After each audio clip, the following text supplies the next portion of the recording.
ముంబైలోని తన నివాసంలోకి చొరబడిన దొంగ జరిగిన దాడిలో ఈ నెల 14 తెల్లవారుజామున బాలీవుడ్ నటుడు సైఫ్ అలీ ఖాన్ కత్తిపోట్లకు గురైన సంగతి తెలిసిందే. అనంతరం అతడికి లీలావతి ఆసుపత్రిలో వైద్యులు చికిత్స అందించారు. ఈ సమయంలో శస్త్రచికిత్స చేసి వెన్నులోకి దిగిన కత్తి ముక్కను తొలగించారు. ఈ నేపథ్యంలో చికిత్స అనంతరం 6వ రోజు మంగళవారం ఆసుపత్రి నుంచి డిశ్చార్జ్ అయ్యారు.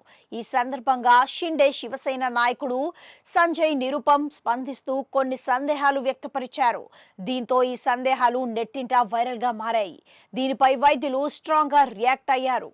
తాజాగా ఓ ఇంటర్వ్యూలో స్పందించిన సంజయ్ నిరుపమ్ 2.5 అంగుళాల కత్తి సైఫ్ కి గుచ్చుకుంది. అతనికి ఆపరేషన్ జరిగింది. అయినప్పటికీ 4 రోజుల తర్వాత అతడు ఆసుపత్రి నుంచి బయలుదేరి ఏమీ పట్టనట్లుగా దూకుడుగా నడుచుకుంటూ కనిపించారు. ఇంత త్వరగా కోలుకోవడం సాధ్యమేనా అని ప్రశ్నించారు. ఇదే సమయంలో సోషల్ మీడియా వేదికగా కూడా సైఫ్ డిశ్చార్జ్ వీడియోపై కమెంట్లు వినిపిస్తున్నాయని అంటున్నారు.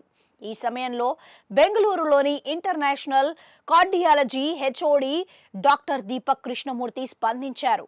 ఎక్స్ వేదికగా తన తల్లికి సంబంధించిన వీడియోను పోస్ట్ చేసిన ఆయన షాకింగ్ వ్యాఖ్యలు చేశారు.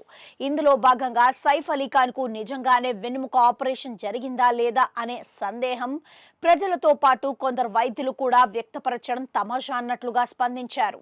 ఆయన ఓ వీడియోను పోస్ట్ చేశారు. అది 2022లో 78 ఏళ్ల వయసులో తన తల్లికి సంబంధించిన వీడియోగా వెల్లడించారు.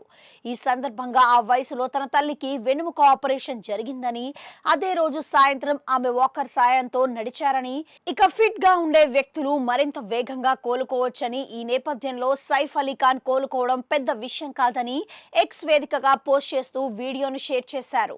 అనంతరం మరో పోస్ట్ లో స్పందించిన ఆయన, ఈ రోజుల్లో కార్డియాక్ బైపాస్ ఆపరేషన్స్ చేయించుకున్న వ్యక్తులే 3 నుంచి 4 రోజుల్లో నడిచి మెట్లు ఎక్కుతున్నారు అని చెబుతూ, దయచేసి సోషల్ మీడియాకి వచ్చే ముందు మీ అజ్ఞానాన్ని గర్వంగా ప్రదర్శించే ముందు మీ విషయాల గురించి అవగాహన చేసుకోండి, నిపుణులతో మాట్లాడండి, చదివి తెలుసుకోండి అని సూచించారు.